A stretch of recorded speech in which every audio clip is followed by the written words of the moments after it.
Hi everyone, I'm Chris Hernandez and this is the Weekly Report, your look at news from the city of Kansas City, Missouri.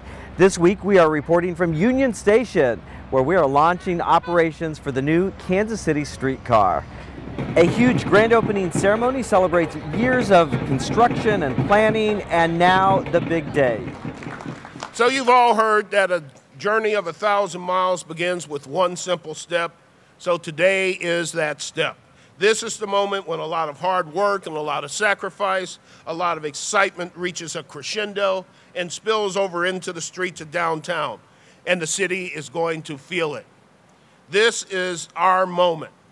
This is something that will transform the way that we think about things and something that will lead us on to greater and bigger tasks and projects in front of us. It gives me a great deal of pleasure to say at this very moment, it's time to ride KC.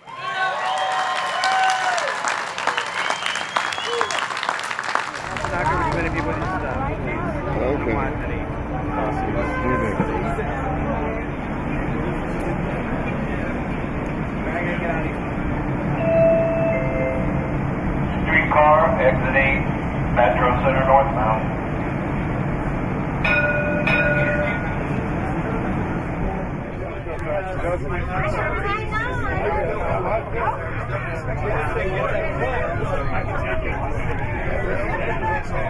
What do you think of the streetcar?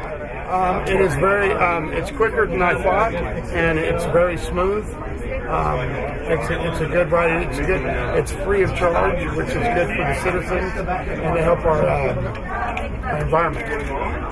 Talk a little bit about the modernness. Were you surprised at how modern this thing is? Yes, how modern it is. It's very modern. It's like an oversized bus that's a lot more comfortable. There will be celebrations with street parties all up and down the streetcar line, which connects downtown neighborhoods from Union Station to the River Market.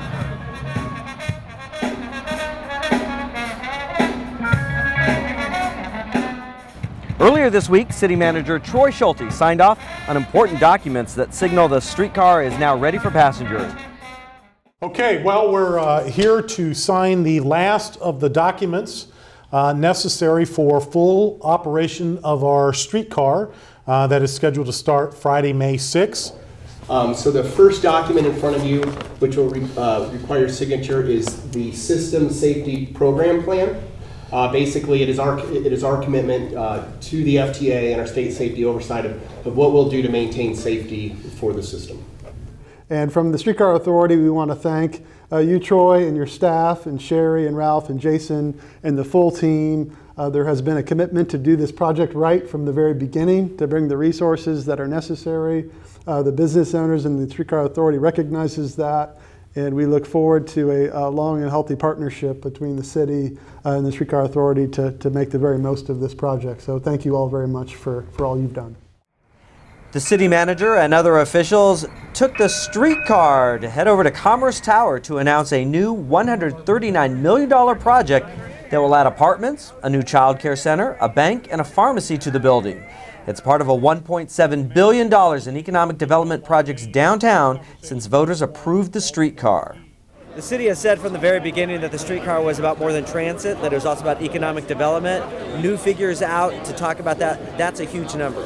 Right now we're at $1.7 billion in economic development, either underway or planned to the point that it's been announced and probably will eventually come to fruition.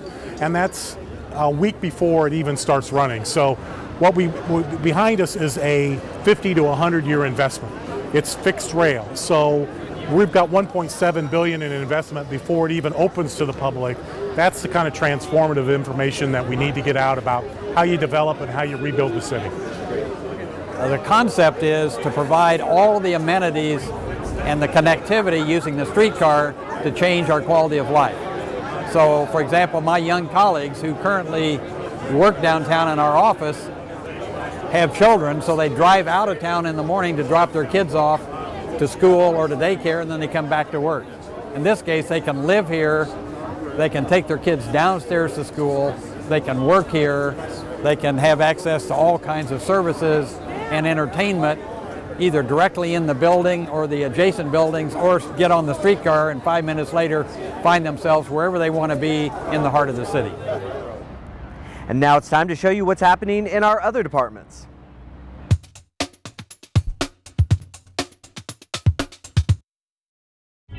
Hi, I'm Heidi Downer with Kansas City Parks and Recreation. Spring is in full swing, and KC Parks has many fun events and activities for you to take full advantage of the season.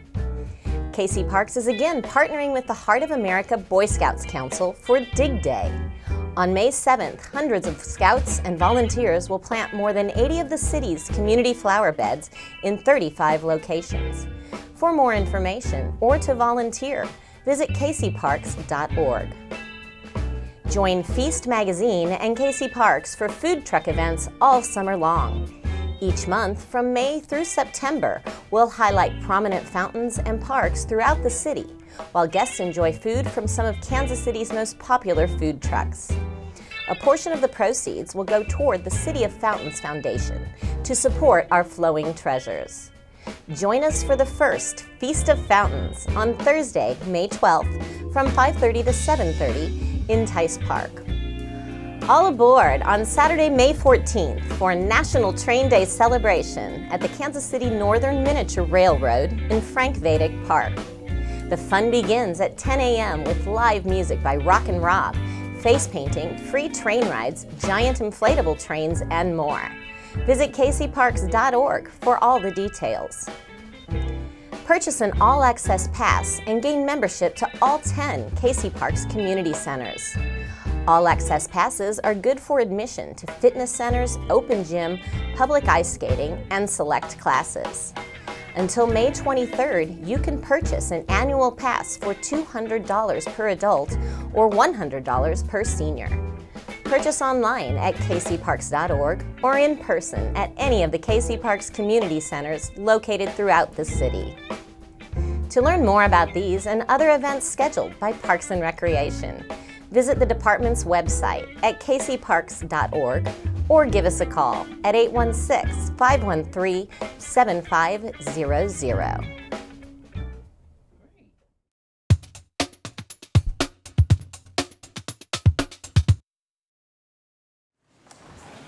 One 60346, declaring May 1 through 7, 2016 as Drinking Water Week in Kansas City. Terry Leeds and others are present to receive the special action. Councilman Reed. Thank you, Mr. Mayor. There's more good news, and this is about water.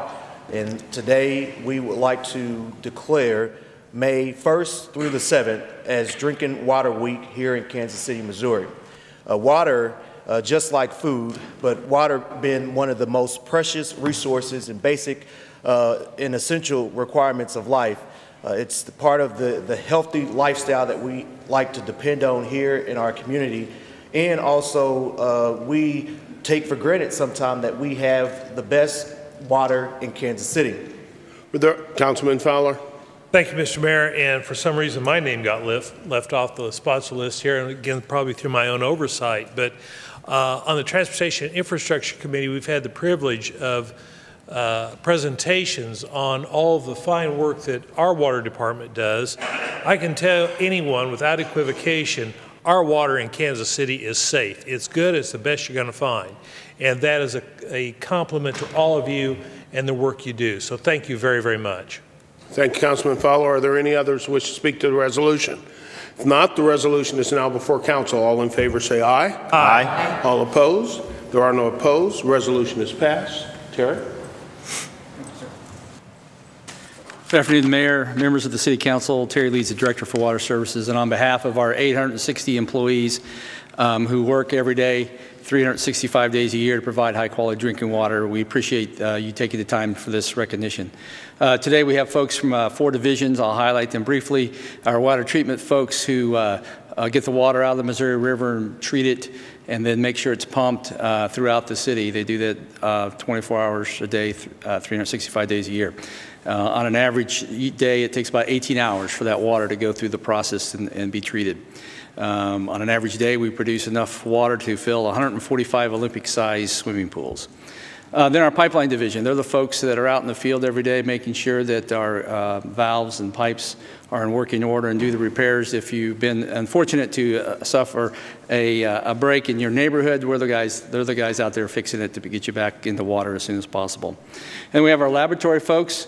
They're the ones that test the water. Councilman Reed mentioned some of the testing we do. We do 19,000 samples a year and over 164,000 tests. We go above and beyond what's required by the Environmental Protection Agency. And then our last group is our communications division. They spend a lot of time and effort to communicate to our customers through Twitter, Facebook, YouTube, Instagram, our website, our newsletter. We have a very broad base of customers who like information in a lot of different ways, so we try and provide that to them in all those different factors. The most important job that they do is effectively communicate the value of water to our customers. We are very fortunate to have the Missouri River, so we have a very plentiful source that will not run dry. And we're pleased to be able to provide tap water. It's affordable, safe, eco-friendly, and local choice. So it's Drinking Water Week. So tonight when you go home, and Councilwoman Justice, who brought her water bottle, we say, please drink local, please drink tap. Thank you very much.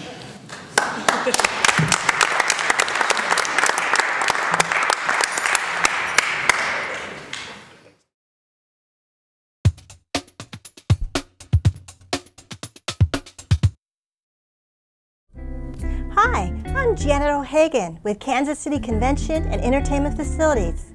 Spring is a busy time with graduations, dance competitions, meetings, and family fun taking place at your city facilities. Did you know that in 2016, over 2,500 students will walk across the stages in Municipal Arena and the Music Hall to get their high school or college diplomas? Congratulations to all those graduating and to their friends and families. The Bartle Hall Sky Stations, which has helped establish Kansas City's reputation as an art city, have adorned the skyline since their completion in 1994. During a recent inspection of the sky stations, a determination was made to repair the damage done to the easternmost sculpture due to a recent lightning strike.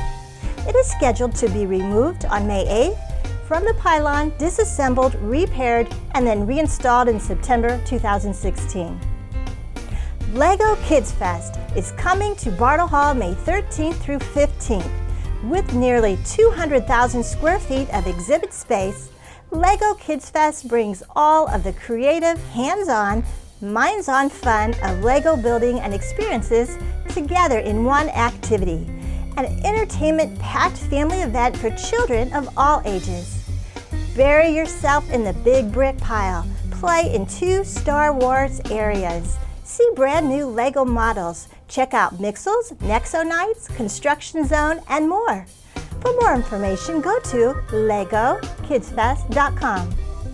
Planet Comic-Con, Kansas City's largest comic book and pop culture convention in the Kansas City area, with a 17-year history, returns to Bartle Hall May 20th through May 22nd. The 3-day event features top comic book creators, a full schedule of panels and presentations, a vendor area filled with collectibles, and appearances by star celebrities including Stan Lee, George Takei, Edward James Olmos, and Lou Ferrigno, to name a few. For ticket information and schedule of events, go to planetcomiccon.com. To learn more about events taking place at Kansas City's convention and entertainment facilities, visit kcconvention.com and click on the events calendar or call 816-513-5000.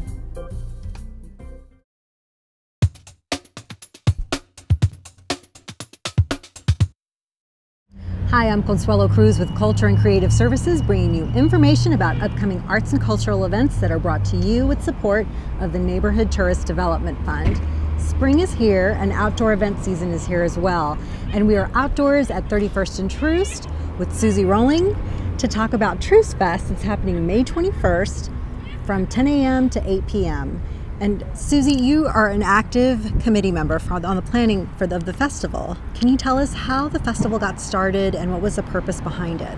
Yes, thank you for asking. The festival was originated by community members that wanted to celebrate one another. So it's called Neighbors Celebrating Neighbors. We did not want Truce to be a dividing line. Instead, we wanted it to be a gathering place.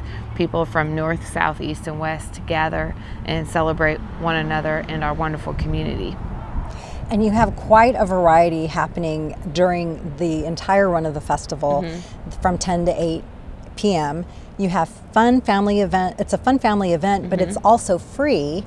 Can you tell us about some of the performers and how they were selected and what could visitors expect when they come to the event? Sure. It is a family-friendly event. It's a dry event. We will have different vendors and lots of different food from all different ethnicities for people to enjoy and eat. We'll have a kids area with a bounce house and different arts and crafts and face paint. Then we'll also have a stage where different musical groups perform. We advertise on our website and word of mouth. There isn't anyone who's performing or coming that is getting paid for their service. Now you can sell your food items and you receive your money for that, but none of our performers receive a stipend from the festival. So it's everyone is doing volunteer work.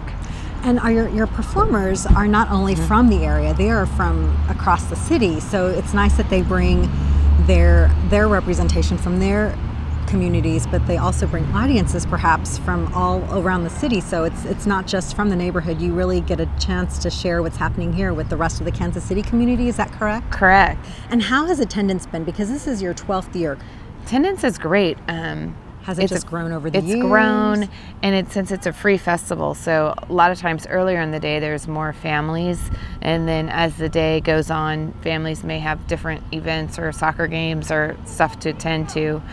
We get more of a younger crowd of college students or single individuals living in the neighborhood. So what are the parameters? Because we're at 31st and Truce, we're at the corner of 31st and Truce, but what are the parameters of the festival? The festival will go from 31st and Truce to Linwood and Truce, and the city allows us to block off the entire block. So it's very safe too. There's no traffic for opportunity for anyone to, if you're hanging out in the street, to get hit by a car. Good. And so it's really safe. And this area where we're at right now is where the kids' activities are, and we'll have it blocked off. All the cars will not be here, so it'll be a safe area for the children. Well, and I think this is such a fitting place that you invited us to, because we're right in front of the Alexander Austin mural that not only highlights the historical connections to the area, but the historical connections from the country and from the region. So it's what you were saying about connecting communities and people is so important, and it's such a great beacon to have art, but to have a mural that has all of those references that are what Truce Festival is really celebrating. Absolutely. How would people find out more about the event? trucevillage.org has lots of details, and it'll have the lineup of performers.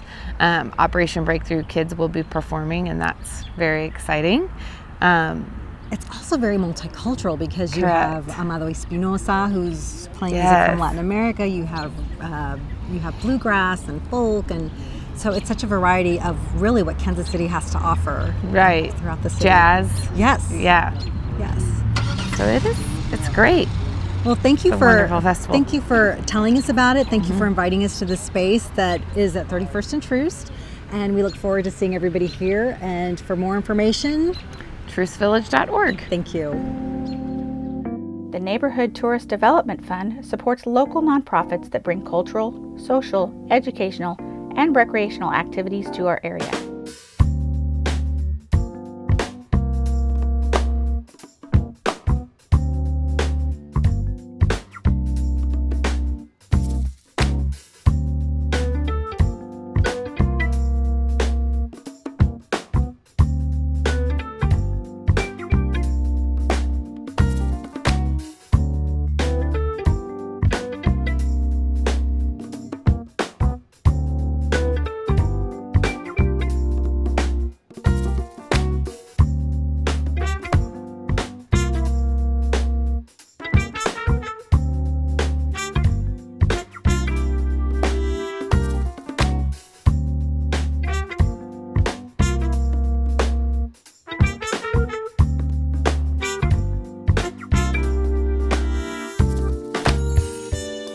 out additional upcoming events, visit kcmo.gov/ntdf.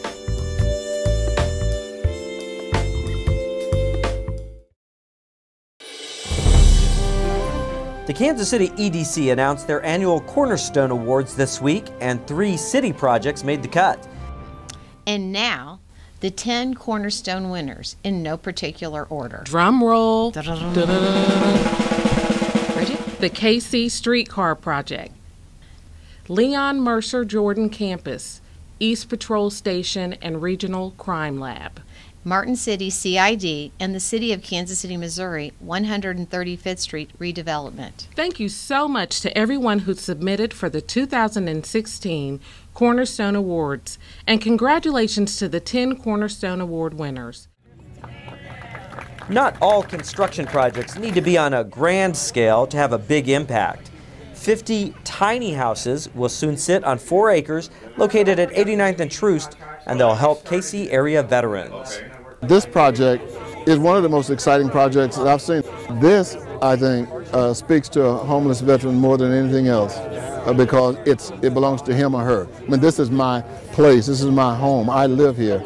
And home ownership, I think, is the first step in regaining a person's somebodyness. I mean, you own your spot, I am now somebody.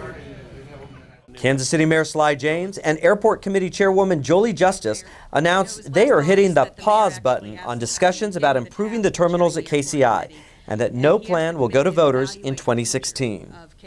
We've been conducting outreach with residents and civic and business people in the community, and it's clear that the city is not ready to move on or to move forward with the KCI conversation at this point. In fact, less than 40% believe that it is a good idea to move forward with a new terminal with the airlines paying for it along with the airport at this time. We can walk, talk, and chew gum at the same time, but we have to do it as a unified city. If nothing else that we've learned in the last 5 years is that we can accomplish big things when we're united, we cannot when we're divided. And when I ran for mayor, I promised that I would do everything that I could that was right for the whole city, and I meant it.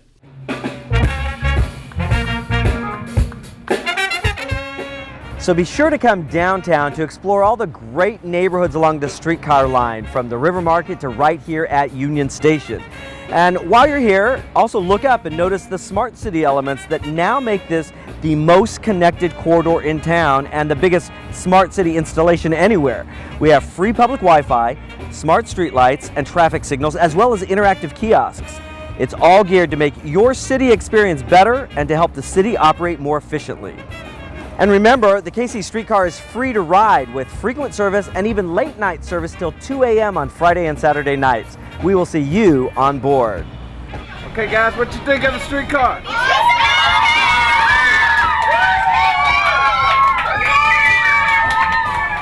To view this program again or any other Channel 2 videos, just go to kcmo.gov and search Channel 2. That page has a link to our YouTube channel, and that's where you can check out all the great programs we have for viewing on demand. That does it for this edition of the Weekly Report. From Union Station, I'm Chris Hernandez. Have a great week and enjoy the streetcar.